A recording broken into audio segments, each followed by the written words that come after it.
சென்டர்ல ஆள்றவங்கன்னு சொல்றோம். சென்டர்ல யார் ஆள்றா? காங்கிரஸா?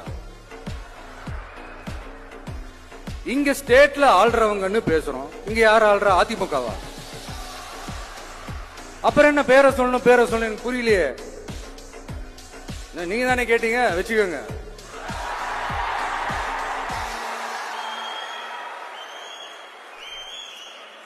ஓட்டுக்காக காங்கிரஸ் கூட தேர்தல் கூட்டணி, கொள்ளையடிக்கிறதுக்காக உங்களோட, அதாவது பாஜகவோட மறைமுக அரசியல் கூட்டணி,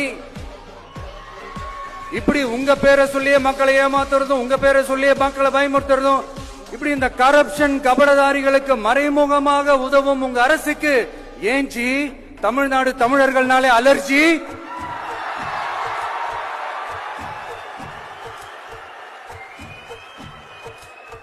தமிழ்நாட்டிலிருந்து வர ஜிஎஸ்டியே கரெக்டா வாங்கிக்கிறீங்க.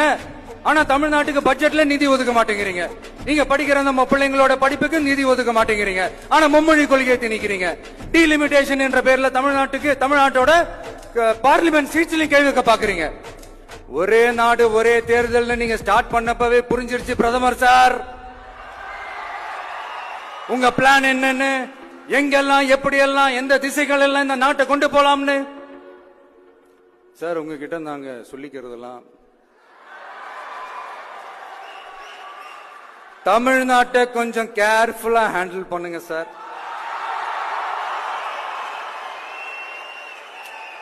ஏன்னா தமிழ்நாடு பல பேருக்கு தண்ணி காட்டின ஸ்டேட் சார், பல பேருக்கு தண்ணி காட்டின ஸ்டேட் சார். பார்த்து சார், பார்த்து செய்யுங்க சார், மறந்துடாதீங்க சார்.